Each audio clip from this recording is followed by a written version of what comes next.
So, as an Alabama fan, who do you think is going to transfer at the end of the season? See, another great question. I think that guys to transfer, like if I had to like answer right now, and like it was like for $1 million, and I had to like get this right, I would say plenty. I would say Dylan Lonergan. I would say, you know what? I'll bring up let me bring up this board real quick, and we'll just go through the roster together, and I'll just tell you. Because I think All right. I think that's an amazing question to think about, and I think what's concerning about it is the fact that Coach Kalen DeBoer, and he answered it openly that he's already having talks about roster management. So what I'm going to do right now is I'm going to showcase you and give you just the ideas of players that I think could transfer. Okay, and I want some feedback inside the comment box. All right. I got you. Does everybody think that Dylan Lonergan would transfer? Yes or no? Yes. I think Dylan Lonergan can transfer to, like, sorry to interrupt you, but, like, Eli Holston, he was, like, the situation Lonergan is in right now is the one Holston, the Pittsburgh quarterback, was in last year with Alabama. Yep. I could see Dylan going to, like, somewhere like Eli did, I could see him going to, like, maybe like a Kentucky, or, well, now they got Vanderbilt, but, like, maybe like a Mississippi State. Vanderbilt, if Diego Pavia don't come back, he can go somewhere like Vanderbilt, and he'll play Alabama next year. So can you imagine if can you imagine if Dylan Lonergan went to Vanderbilt? Let's say Diego Pavia's transfer portal status doesn't go through because I know he's wavering for like another year. Lonergan to Vanderbilt. Mississippi State, they need a quarterback desperately. Okay, all right. So I'm saying Lonergan. Okay, let's see. Okay, Jam Miller, he'll return.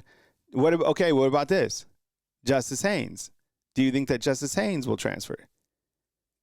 Well, he's a junior next year, so if Jam Miller comes back, he'll be a senior. So I don't want to lose Justice Haynes or Jam. Well, so you got to think, if Milroe comes back, then one of them is going to transfer more likely. But if Milroe doesn't come back, you got Ty Simpson. Ty Simpson isn't I hate to say this about Milroe, but he's a ball hog. He's the point guard who just scores all the points. Every now and then he'll get an assist. Ty Simpson is the Kalen DeBoer quarterback who score a point every now and then, but he's like a Trae Young, Tyrese Halliburton. He distributes the ball all around the court and all around the football field.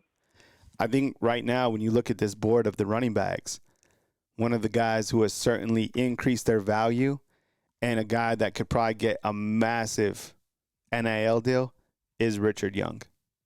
Now, you got to think about it from Richard Young's perspective too. Like, Jam's coming back. Justice, let's say he's coming back. 34 snaps is not enough for Richard Young. And I get it. You want to wait your turn. It's only one season. But teams need running backs. And, so Richard Young is kind of a guy I look at. Of course, they just added Jace Calazario.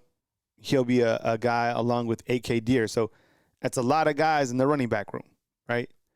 Okay, let's look at this board real quick, okay? The wide receivers, okay? Jerry Bernard, you got to think he comes back. Ryan Williams, he comes back.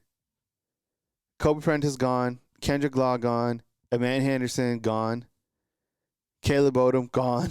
I think a lot of these guys will leave. And the reason in 601 and 704, I'll be right with you in 2 seconds. Let me finish this up. Go ahead, Roll Tide Props. You mean Bama Pride? Bama Pride, yeah, my bad. I'm going to get it right, I promise you. Caleb Odom, if Alabama just did this one simple thing with Caleb Odom, Alabama would go a long way in the passing game. Put Caleb Odom at tight end. Nick Sheridan is a tight end coach before he was an offensive coordinator, and I guess he still is a tight end coach, basically, but Caleb Odom was a tight end coming out of high school, and he's a receiver. Alabama has way too – well, I mean, they always have talent at the receiver position, but eliminate one receiver from that position group, put Caleb Odom at the tight end. Alabama's tight end group is weak. Josh Cuevas, I mean, he ain't bad. Robbie Woods can block. TJ Dupree can block sometimes, but, put a guy like Caleb Odom who can block and actually – feel confident in going after passes, I'm not, I'm not mad about that because I think like a guy like Caleb Odom, he has this room right now, like, look, Robbie Woods, he's an H-back, right? CJ Dupree has a bit of the drops right now. Josh Cuevas is great, but he's not dynamic. He's not.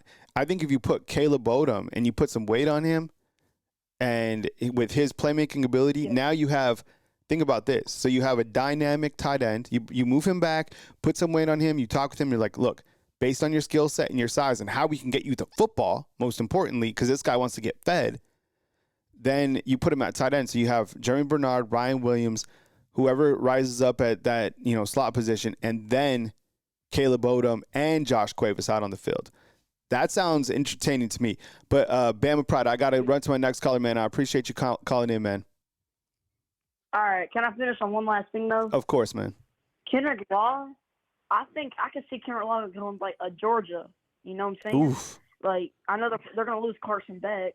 But, like, Georgia, their receiver position, they don't have no McConkey or Bowers there. You know? I just see Kendrick Law going like a Georgia. And another thing about Caleb Odom, one last thing. Caleb Odom brings some athleticism to the tight end group. Yes. Alabama tight ends, we haven't seen athleticism in that tight end group.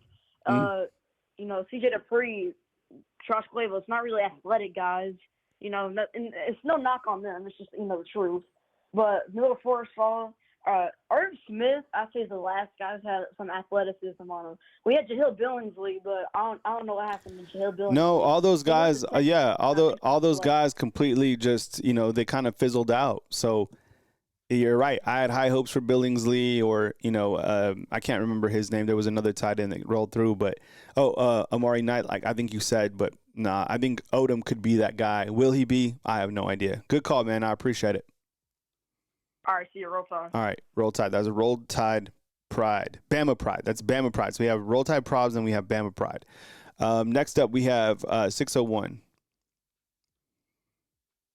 Hey, thanks for calling in. You're online with Kyle Henderson. Who am I online with and where are you calling in from?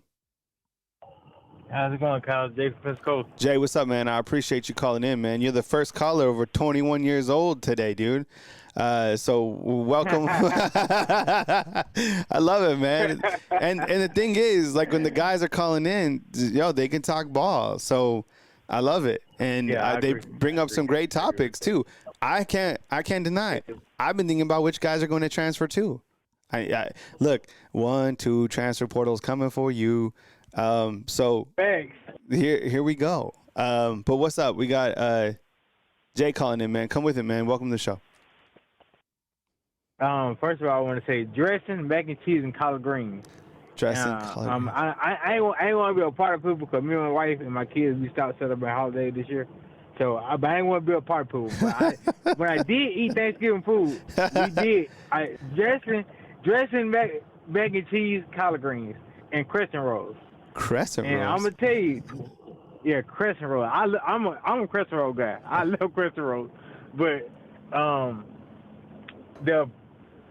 as far as dessert goes, Kyle, my grandma make the best red velvet cake on the planet. I will put $1 million on nobody red velvet cake ever. I got a few hypotheticals for you. So the first one is, if we have another lackluster season next year, does Kevin Boy has the balls to get another DC and OC? That's a good question. I think he'll have to, because fans right now are pretty hot on Coach Kalen DeBoer for a variety of things, but I think defenses specifically, like following that performance, in the 3 losses, right? Like something has to change. It doesn't seem like Kane Womack can adapt to stopping the run, right? So I don't know. And then, on the offensive side, it seems like the offensive coordinators after, I guess, Sark left have just been lesser than. So I don't know. I mean, but that's always a sign of things that are starting to really spiral. But look, other programs around the country are doing that already. I mean, Oklahoma did it. Florida State had to do it. So and that's when signs are bad. I don't think they're that bad, but I mean, right now, after a game like that, everybody is pointing the finger at the OC-DC head coach. But I would imagine that you have the same two OC and DC next year for the entire duration of the season.